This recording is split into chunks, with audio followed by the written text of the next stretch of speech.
Bonjour les gars, j'espère que vous allez bien et que tout se passe bien pour vous. Aujourd'hui, nous allons voir comment est-ce que nous utilisons l'outil Text Curviligne. L'outil Text Curviligne est un outil qu'on va utiliser pour mettre du texte sur des formes données. Par exemple, un ellipse ou bien un carré.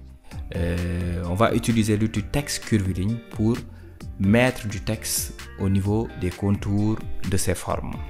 Donc ici vous voyez comme sur ce logo, on va essayer de reprendre ce logo pour vous montrer comment fonctionne l'outil. Donc n'oubliez pas de vous abonner, d'activer la cloche de notification et de mettre un j'aime pour aider la chaîne à se développer. On se retrouve tout à l'heure sur le logiciel Adobe Illustrator. À tout à l'heure.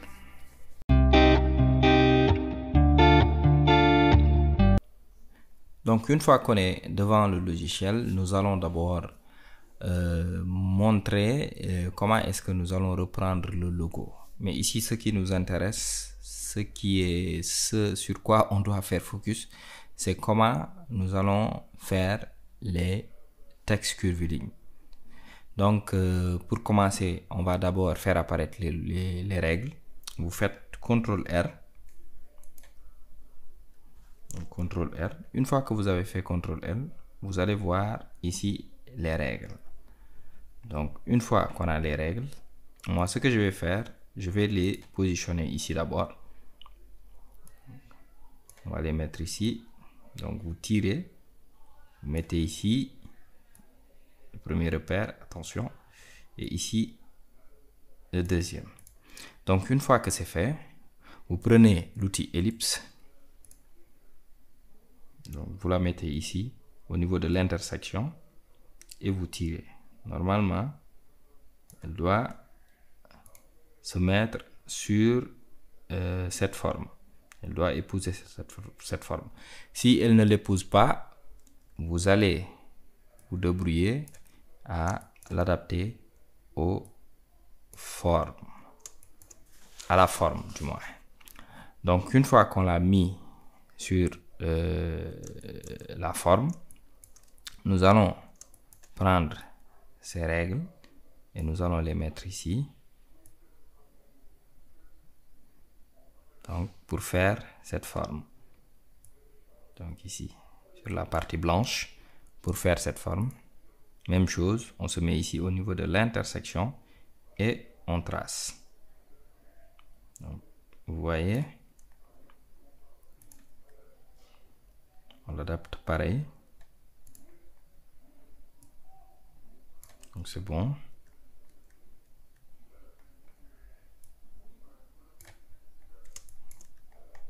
Donc, il faut bien zoomer pour voir ce que vous faites. Vous voyez. Maintenant, on a ça. Maintenant, une fois qu'on a ça, pour faire les contours noirs, vous allez juste faire un entrée pour le déplacement. Vous faites 0 horizontal, 0 vertical et vous faites copier. Une fois que vous avez copié, vous maintenez Shift et Alt et vous déplacez. Vous voyez. Donc, ici, on a fini de faire les trois formes, c'est-à-dire ça, ça et ça. Donc, on va mettre des contours noirs pour les voir, ou bien magenta pour avoir une différence. Donc, une fois qu'on a ça, bon, je vais d'abord déplacer ça.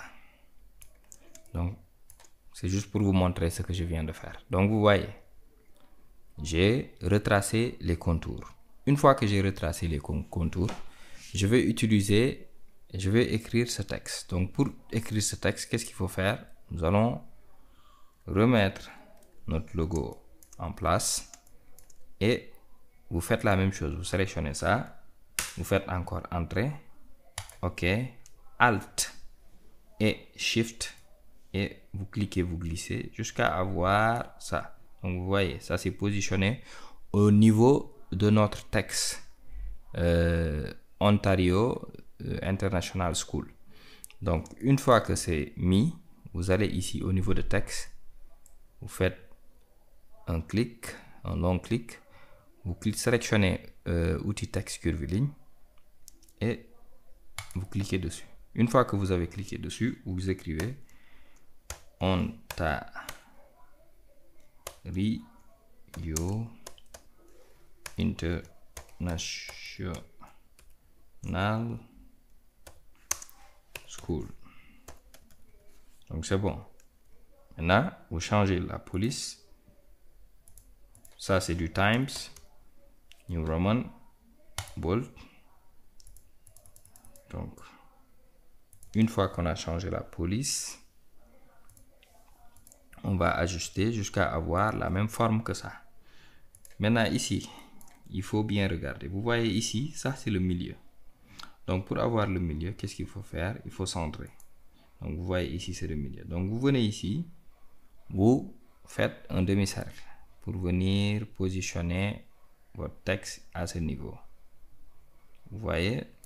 Donc, notre texte est positionné au bon niveau. Donc, nous allons continuer l'ajustement du texte. Donc, vous venez ici, vous augmentez le texte. Si ça dépasse, vous essayez de jouer sur les interlettrages. Vous voyez? Vous essayez aussi de jouer sur le positionnement. Et ici aussi sur la hauteur. Donc, vous voyez, jusqu'à avoir les mêmes formes. Donc, quand vous avez les mêmes formes, c'est bon.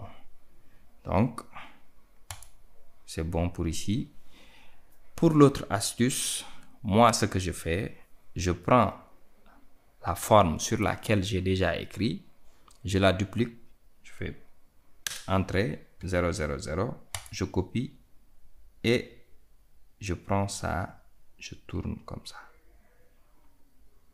Vous voyez, jusqu'à avoir le milieu, vous réécrivez le Canada. Une fois que c'est fait, vous l'agrandissez. Par exemple, vous sélectionnez, n'oubliez pas de sélectionner.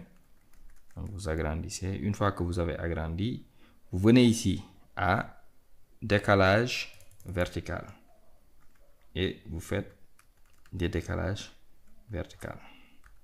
Vous voyez. C'est bon, mais vous remarquez que ça dépasse un peu. Quand ça dépasse, vous essayez de jouer sur les décalages encore à nouveau. Donc, on va faire du moins 100.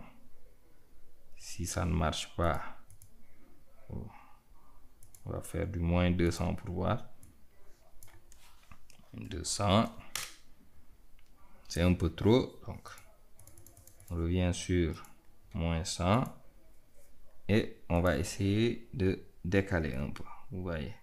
Donc, ce qui signifie que ça, c'est pas centré. Ouais. Voilà. Donc, c'est bon pour les textes. Une fois qu'on a les deux textes en curviligne, vous pouvez maintenant déplacer votre logo qui est en fond, retracer tous ces éléments et vous avez votre logo. Donc ici, la leçon ne concerne pas le logo, donc je ne vais pas tout reprendre. C'était juste pour vous montrer comment est-ce que vous pouvez faire ces formes.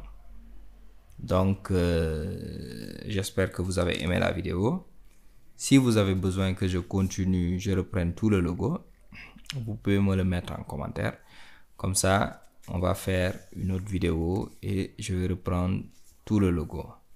Donc, on se dit à la prochaine. J'espère que vous allez vous abonner, vous allez activer la cloche de notification et mettre un j'aime pour aider la chaîne. On se dit à la prochaine. Ciao, ciao.